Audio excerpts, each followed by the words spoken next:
LeVar Ball, I think, is probably more of a person we're interested in more than his son, Lonzo Ball. But emails are coming in about what's going on with the Lakers and so forth. Well, you got an email. What's the email about? This is from Steve Buckley from down in Austin. Okay. And he specifically just wants to say he's asking, do we think Lonzo Ball is going to be a very productive NBA player in the future? I say yes, and here's why. Because I think he's a competitor. His first summer league game, he had 5 points. He was 3 for 15, 1 for 11 for the 3-point line. Okay? Now, most players, sometimes if they're not mentally tough, get down on themselves. Okay? He showed me the next game after that, getting a triple-double, that he's mentally tough.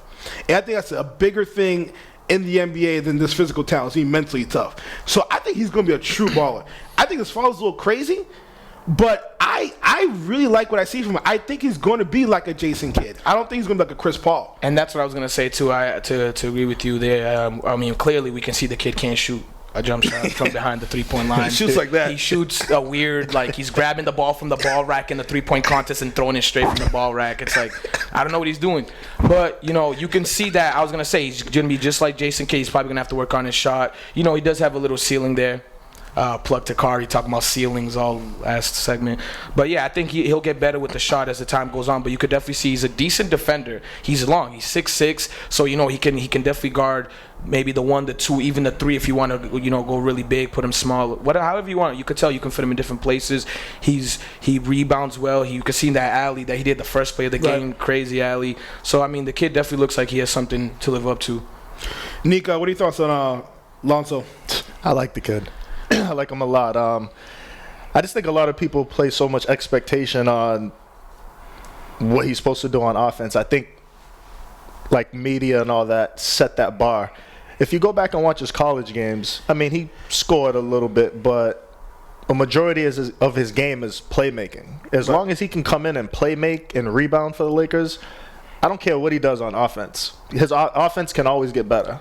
I see his offense getting better every year, but as long as he can come in and he can give you can give him 10 points, 10, 12 assists, 7, 8 rebounds in his first year, that's a good season. I agree, but I disagree. I think offense sometimes doesn't get better. Ask Marcus Smart. Okay? His offense has gotten better. Sometimes it's gotten better. His offense has gotten a little better. Every time he shoots, I never think it's going to go in, but his offense has gotten a little better. Now when he shoots, it might go he in. won us our only game against Cleveland with 7 3-pointers. So yeah, I know. That's because he closed his eyes when he shot. Now, here's my question. Here's a question that I will pose. Do you guys think that the reason why Lonzo Ball is beginning scrutinized so much, even after just one game, do you think it's because his father making comments like he's better than Steph Curry, so people are just expecting him to come out and just bust out and start killing the game right away? Do you think that that's what's weighing in on him? How do you guys feel about that? Do you think that his father is what's always gonna make him get scrutinized in the eye of the media, the things his father says, or you think his father's gonna draw back? Because that's what he told Magic Johnson, that he's gonna draw back a little. He said, Magic, listen, I'm just going to let my son go. He said, I train him as far as I can. I can't train him any further. He's in good hands. Magic Johnson said he was impressed with the way he spoke to him. So you remember when Donald Trump said once he gets into the White House, he's going to be more professional? He's going to stop tweeting. It just reminds you of the same thing. He said, know that was a lie. Once my son gets into the league, I'm going to step back and that's who he is. I don't think he can contain himself. Yeah, and to be quite frank with you, I like it. So you see him. You see him next to Jack Nicholson. Yeah, both of them shouting at the ref. I can't. Welcome to LA. But his son though doesn't seem like he falls into that stuff though. He definitely doesn't. He seems, to me, he seems humble. I really haven't heard him speak much. So I could say his father's most of it. But you know what I'm saying? Lonzo even said himself, he's been like this my whole life. Yeah. Now it's just catching attention in the media. So honestly, I know he gets scrutinized a lot, but I'm actually a big LeVar Ball fan. I love LeVar Ball. I think the dude is a big example of what a strong black father can be to his kids. And I think I'm not gonna lie, he says a lot of crazy things. And I have my theory. This is my theory. I think, listen, man, if you have your son, right? You have a son. If you ever son, what are you going to tell him every day if he plays basketball? Man, you better than Steph. You're going to be better than Steph Curry. You can be better than Steph Curry. He's just a father instilling confidence. And if you have a son and you know as he's growing up, you want him to think that you're good at basketball, you're the best. He says crazy things like, I could be Jordan. He's not gonna shy away from it now that he's a big time dad. He's been like his son said, he's been saying crazy things, but you know what? He stays there. He instilled confidence in his kids.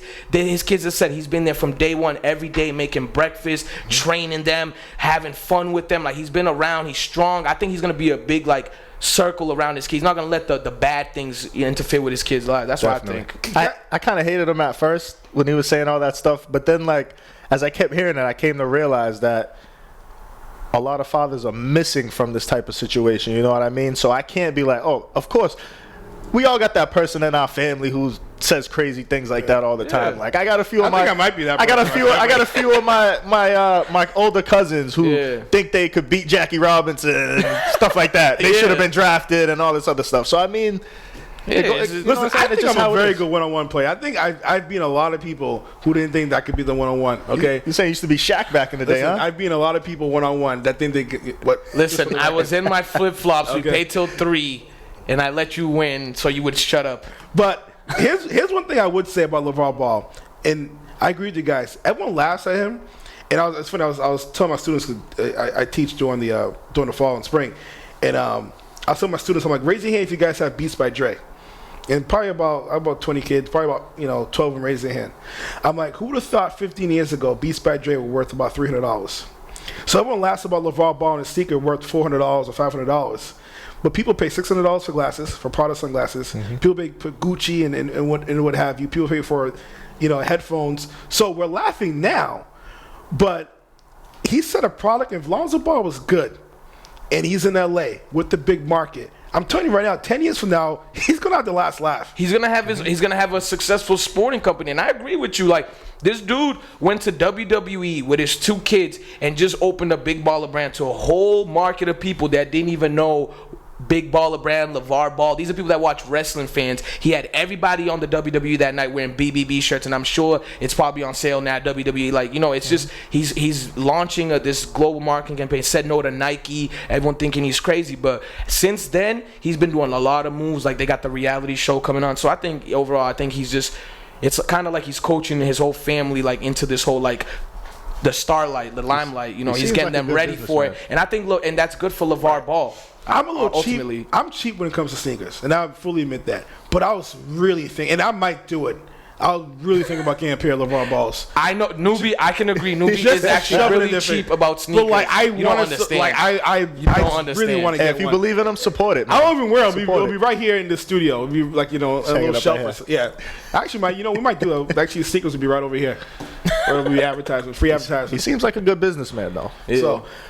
We'll see. We'll see what happens. So ultimately, I do think we'll go back to Lonzo. I think Lonzo is going to be a good player based off of what we see. You said triple double in the second. Yeah, I think he's going to be an all-star, perennial all-star, Hall of Fame. I don't know, but I think he'll be a very good player to an all-star. Yeah, definitely. What do you guys think about the situation down in Houston right now? Well, we got some feedback on that. We got a problem. I think Houston. Is becoming a destination for a lot of teams. I don't know why. Miami, we all know South Beach, beautiful woman, great weather. Los Angeles, New York, big market, New York City, that whole thing. For some reason, free agents go to Houston. Okay, and they're not that. What do you mean you don't know why? I heard the party life in Houston is Houston's ridiculous. got an incredible party life. The city of Houston itself takes like 7 hours to go from one end to the other. That's a big city. 7 hours? Yeah, to drive through Houston. Google it. 7 hours? Google it. Yeah, I'll Google it. Drive from one end of Houston to the other end of Houston. He looked like he did his research, so I'm going to agree with him on this. Maybe I'm going to have to Google it. Gotta believe it. We won't bet money. No, last time we bet, I lost. I know that. I have a client of mine that actually moved to Houston who's telling me that. I think Houston right now, and it's funny, I was listening to Colin Coward. He actually made a good point. He said Houston right now is like you walk by the place and they're having fun. They're having a little party over there. And compared to Boston Celtics to the accountant, that saves their money every day. They save their money. They save their 401k. Everything's in order. But Houston's that place. Let me ask you a question. Do you see Houston being better than the Spurs? No, Houston's a TNT team. The team watch on TNT on Thursdays. They're not an ABC team. They're fun. They're cute. Sometimes they play Saturday afternoon at 3:30. They're fun. They're cute. Everyone's a good So time. if Melo goes there, do you see them as a championship contender? If No, Melo goes TNT. there? They're a TNT. Still with Thursday Melo team. there. Inside the NBA team. Really? That's all they are. They're a fun, nice team to watch. You're doing nothing. It's a Thursday. You don't want to go out. You put on TNT, watch Houston Rockets. You have a good time. So I'm going to say that they've gotten a lot better, and this year they had a pretty good year. I agree. They're not a TNT team. They're not an ABC team. They're a TNT team. They're cute and fun. The real ABC teams are Golden State and San Antonio. Okay. I agree with you there, of course. Of course, it's the Spurs. Okay, everyone else is a TNT team. So I think Houston is making some moves, but to be quite frank with you, Chris Paul is 33 years old. Okay? He's going down to the end of his prime. James Harden now is in his prime. But Chris Paul's not going to be there forever. He's probably going to be there for maybe 2 or 3 years. I think he makes, as good as Harden already is, I think he makes him way better. Because now, I mean, Harden's a ball Do dominant. they win a championship? It's tough to say because they're in the West. I'm not gonna lie to you. I think if Melo goes there, I think they actually do have a real good chance at winning because they have all the pieces that a championship team have. They would have 3 All-Stars in Paul, Harden, and Carmelo Anthony, and they have a lot of actually pretty good role players. They re-signed Nene. They got Ryan Anderson, who's a 3-point threat. The dude launches the same range as Steph Curry. They have a really good rim protector in Clint Capella, who also runs the floor. He's pretty much their version of DeAndre Jordan, so they still Clint have Capella. him. He's pretty young too, right? They actually have a lot. They have like 8 or 9 good players on that team. So is that the rumor that Melo's going to be going there? yeah, I mean, he's either going there or the Cavs after the buyout. If Melo goes there, they're gonna give him a run for their money. They just They got definitely the will. Knicks just signed Tim Hardaway Jr. to $70 million, and league sources are saying that's gonna facilitate start the wheel turning on getting Melo out of there. That's why they needed a scorer to come in and fill that void once Melo leaves. And Phil Jackson just came in there and messed it up. I think they're top 3. I think they're right behind Golden State and San Antonio. So you would put them third. I put them either third. way Was Houston second or third this past year? They were third. They're third. I put them right there. I mean, that's why the West is so tough. I mean, despite getting possibly 2 more All-Stars, they're in the same position they were this year. The West is a dogfight. Every And then superstar from the Oklahoma East went to got the better. West. The West is now a dogfight. Like, I'm not saying every team is gonna make playoffs. I'm not saying every team is gonna have a over 500 record, but the West isn't going to be easy to win. Every team has a chance of winning every game. The Nuggets have a pretty good front court with Jokic and Paul Millsap. The Kings, I'm not Portland saying looks they're going to good. be They over signed 500, they they put veteran leaders, very good veteran leaders around really good young players. Yeah, So yeah. Vlade Divac is trying to win Executive of the Year out there. So all these teams, the Clippers now got Gallinari, Blake Griffin, and DeAndre Jordan in the front court, coupled with they got Patrick Beverly for defense. They got Lou Williams. They just signed the best player not in the NBA, Emilo Teodosic, who's been killing it in the Euro leagues. Yeah. So Yeah, he's they pretty actually good. Yeah, I didn't know about get him till worse. now. They got a lot better in terms of an overall team. And so maybe they finally have a shooter now. I feel like the Clippers needed a wing player that could shoot. for like 3 or 4 years now, and they just never got that guy. But they might have it this year. Who knows? Which more reason to believe that Lakers will not make the playoffs. I agree with you. Too many Yeah, teams. I agree with you. For that. Listen, Lava Ball, Lonzo Ball, great guy. I like the whole very nice.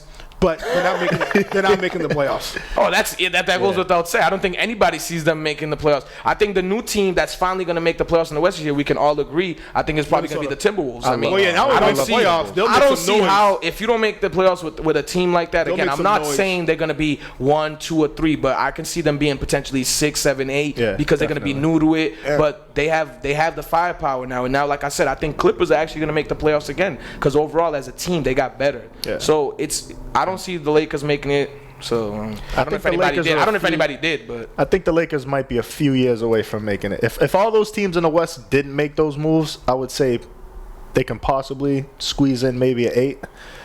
But the West just let me ask you a question. What team in the West got worse? no. Everybody got better. That's my question to you guys. Everybody got better. Oklahoma got better. I mean, I'm not saying whatever, but they got better. Every team either retained their piece of Utah. Okay. Utah got worse. I mean, they just lost Hayward, but Yeah, that's like Everybody No, else they lost Hayward and George Hill. George Hill was second yeah, leading scorer. George They Hill. lost their first and second leading scorer. Wow. So actually, you're right. That's the team What that got player worse. says, you know what? I want to go in Utah and build. No one ever says that. They're lucky. Listen, I know That's everybody. the worst place for any free agent to want to go. I mean, honestly, I've never. You want to talk about Celtics having a tough time getting a free agent? I feel bad for Utah. Yeah. Hey, they're lucky Karl Malone stayed there as long as he did. To If be you don't honest. draft him, they ain't coming there. I'll tell you that. Unless you end your career like Joe Johnson.